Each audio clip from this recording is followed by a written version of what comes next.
Y le pregunto a Martín Tetaz, los problemas que tiene la Argentina con altos niveles de corrupción y de impunidad por la falta de respuesta de un sector del Poder Judicial, ¿implican que la Argentina con inseguridad jurídica no reciba las inversiones suficientes?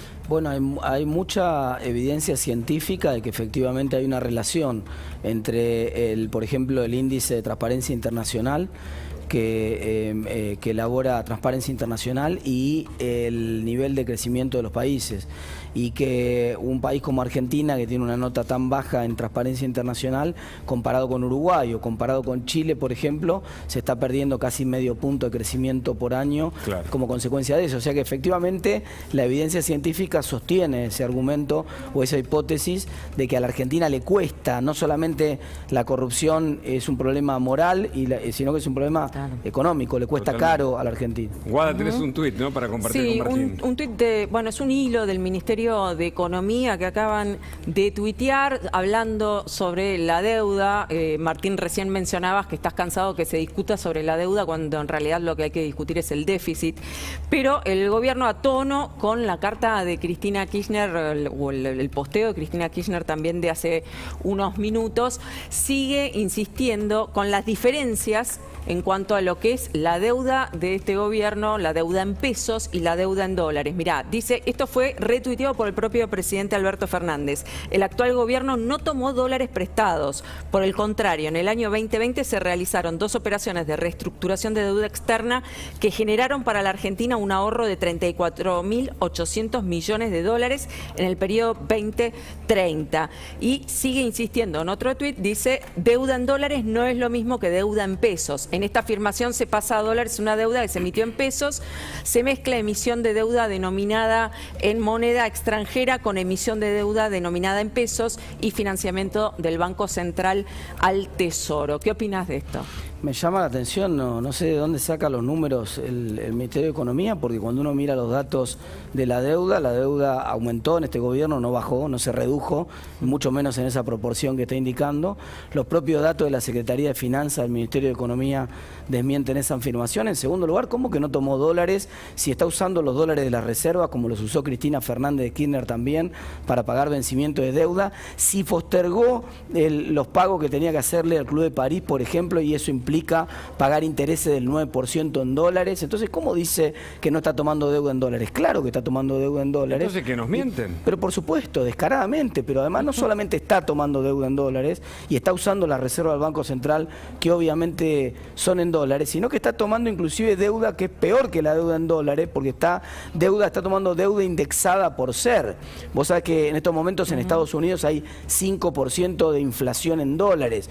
Quiere decir que si fueran dólares estaría perdiendo 5% del valor por año, pero Argentina está atando su deuda a la inflación suya y arriba de eso le pone un poco de interés, con lo cual, a menos que vayan a hacer un default sobre la deuda en pesos argentina o que tengan planteado algo por el estilo, no tiene mucho sentido el planteo que están haciendo sobre que toman la deuda en pesos atado a ser versus tomarlo a dólares, otro tema que no tiene mucho que ver. Ahora, ¿vos crees que hay un sector del gobierno entonces que miente, que como pasó con el INDEC en algún momento, nos dibujan los números y nos cuentan una historia que se contradice pero técnicamente? Por supuesto, porque estamos llegando, vamos con la familia al banco, familia al banco a renegociar la tarjeta, porque está rota la tarjeta, está vencida, nos llegan las facturas rojas y nos cortaron la tarjeta, y está el abuelo peleándose con el nieto en el banco, y fue el abuelo el que empezó a generar la deuda y el que generó que la tarjeta hoy esté en default. Eso es lo que está pasando en Argentina. Es decir, no nace de un repollo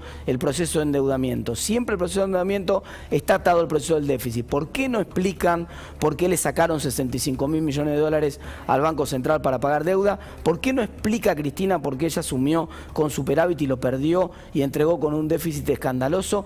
Porque ¿sabés por qué no lo explica? ¿Por qué? Porque si lo explicara tendría que contarle a la gente que lo hizo cuando perdió la elección del 2009. Para poder ganar el 2011 generó un atraso cambiario y tarifario brutal, generó una época de plata dulce en Argentina, que hay que ir hasta Martínez de Oz para encontrar un atraso cambiario de esa magnitud, con el único objetivo de ganar la elección. Por eso a mí me preocupa que ahora efectivamente quieran hacer un acuerdo con el fondo. Me da la sensación que no, porque lo único que quiere Cristina es ganar la próxima elección, y para eso va a volver a hacer lo que hizo este año. ¿Y la emisión? No se olviden que en 2021, Hugo, atrasaron el tipo de cambio otra vez y atrasaron las tarifas otra vez. La misma fórmula del 2009-2011 la empezaron a hacer el año pasado, solo que no les alcanzó para ganar. No, lo que critica el gobierno de la toma de deuda del macrismo es los vencimientos tan cortos. Dicen que fue como un poco temerario haber tomado esa deuda con plazos tan cortos. Está bien, ese es un buen punto, ese es un gran punto del debate y está bien.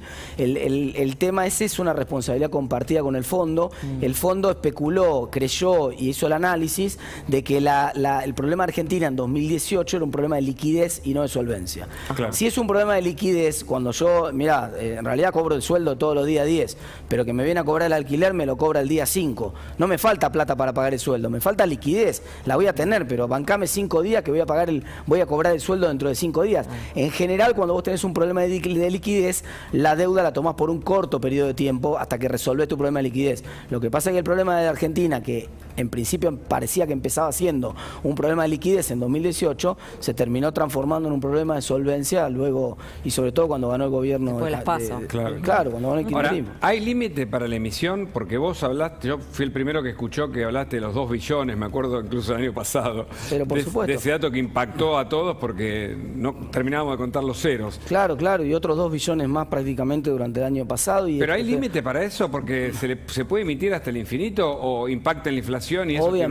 Obviamente, Hugo, termina impactando en la inflación, obviamente termina impactando en el tipo de cambio. Ya hay tanta evidencia, no solamente internacional, sino en Argentina, que es terraplanista sostener cualquier cosa, es realmente negarse ante la evidencia.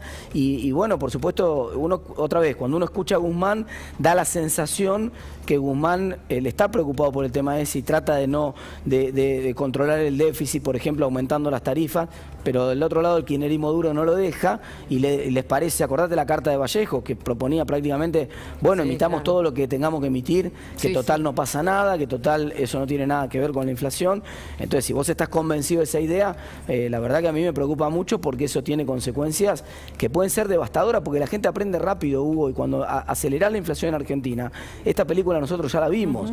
Una cosa es tener un nivel de inflación escandalosamente alto como el que tenemos, pero entre 40 y 50%, y otra cosa es irse a un régimen de alta inflación de 3 dígitos. Y no estás tan lejos si empezás a abusar. ¿Hay posibilidad? Yo no estoy diciendo que eso va a ocurrir, pero lo que te estoy diciendo es que estamos realmente muy cerca porque estamos abusando de un mecanismo que ya no resiste más y donde la gente aprende y ya no quiere pagar más el impuesto inflacionario. Claro. Te llevo de vuelta al tema político. ¿Qué opinás de la visita y las declaraciones de Guado de Pedro y Elizabeth Gómez Alcorta en Jujuy, la visita a Milagro Sala? Bueno, es consecuente con defender un régimen que tuvo un estado paralelo en Jujuy durante muchísimos años, con abiertas violaciones a los derechos humanos perpetradas por ese espacio político, que están totalmente documentadas y que estuvieron en la justicia y que fueron y que determinaron una sentencia judicial. Y entonces Elizabeth Gómez Alcorta, si no tengo mal entendido, incluso fue abogada defensora de ella, entonces se entiende que por ahí tenga una relación, además de la relación política, algún tipo de relación, no sé si afectiva, personal o profesional. Pero realmente el ministro Guado de Pedro, bueno, te demuestra que el gobierno sigue pensando que sigue opinando sobre la sentencia de los jueces y sobre todo sobre temas que están absolutamente juzgados, donde se demostró violaciones abiertas a los derechos humanos, ¿no? Y en ese sentido, ¿pensás que este año también será el de un avance contra la Corte, contra toda la justicia que se la considera independiente? A mí me parece que en la medida que el gobierno se debilitó electoralmente en la última elección y en la medida que la oposición esté fuerte y unida, eso va a ser muy difícil. O sea que creo que la variable que limita la posibilidad de avasallamiento de la República hoy es que la oposición continúe fuerte, continúe unida y de esa manera me parece que el gobierno tiene pocas chances de avanzar sobre la justicia.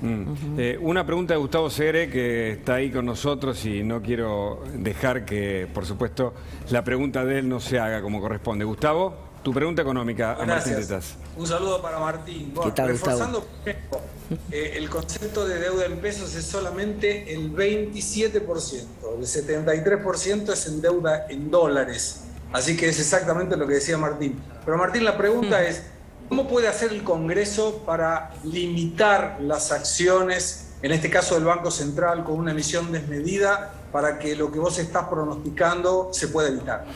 Mirá, la forma de hacerlo, yo fui cambiando en mi manera de pensar el problema porque por lo que aprendí en todos estos meses, ¿no? La forma ideal de hacerlo es con un cambio en la Carta Orgánica del Banco Central, que es un proyecto que voy a presentar cuando se abran las sesiones ordinarias para que no pierda estado parlamentario después del 1 de marzo y que apunta a tratar de conseguir algún consenso con el propio gobierno respecto de cuál es el sendero en el cual el Banco Central tiene que dejar de ser controlado por el Poder Ejecutivo. Yo creo que tiene que ser a partir del 10 de diciembre del 2023.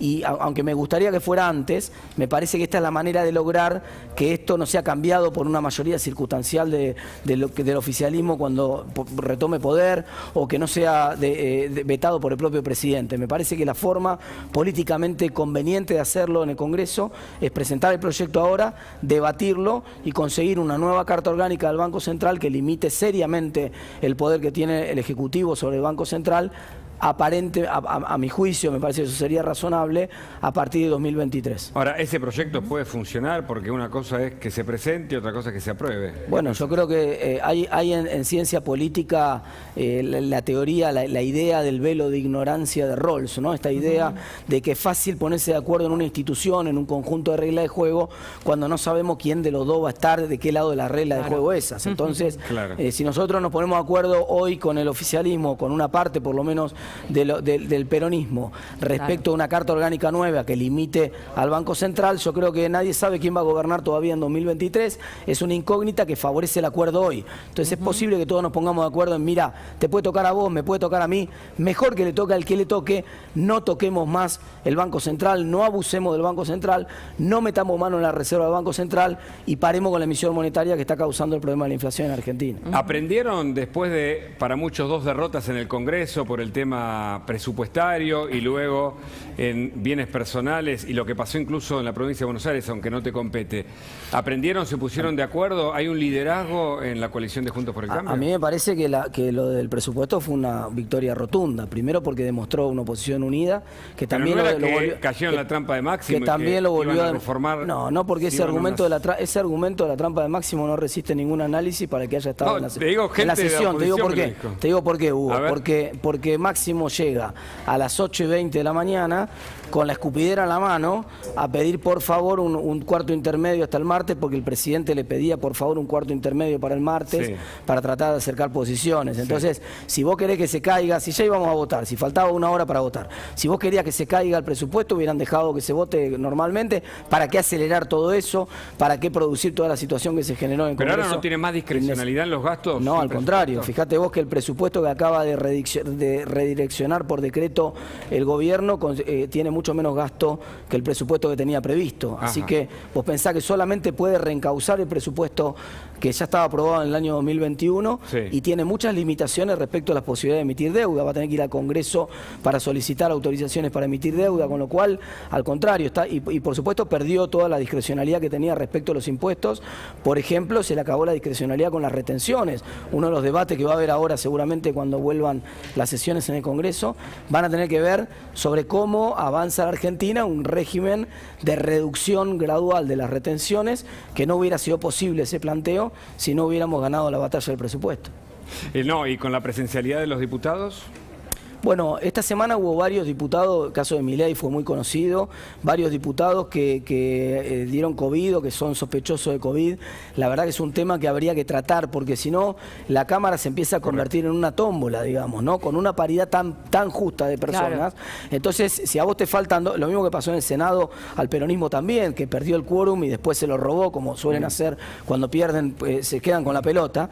Se quedaron con la pelota, robaron el quórum, pero en realidad lo habían perdido por una causa fortuita de una persona contagiada por COVID. Entonces, esto que ahora le pasó a Milei, que antes nos pasó a nosotros con un diputado nuestro, que le pasó a un senador del oficialismo, le puede pasar a cualquiera. Uno por COVID y 2 que se fueron de viaje. Claro, pero no podemos estar especulando con que entonces se trata de un tema clave o crucial y se gana por 1 o por 2 votos una elección si a vos te toca la mala suerte de que tu bacada se contagiaron 2 de COVID y a nosotros no. Entonces, ¿por qué no permiten justamente que quienes están contagiados o son contacto estrecho puedan hacer eso es lo más razonable, aprobada. Eso Claro. es lo que nosotros estamos pidiendo. Vamos a hacer un pedido formal Correcto. en ese sentido, pero eso es lo más razonable.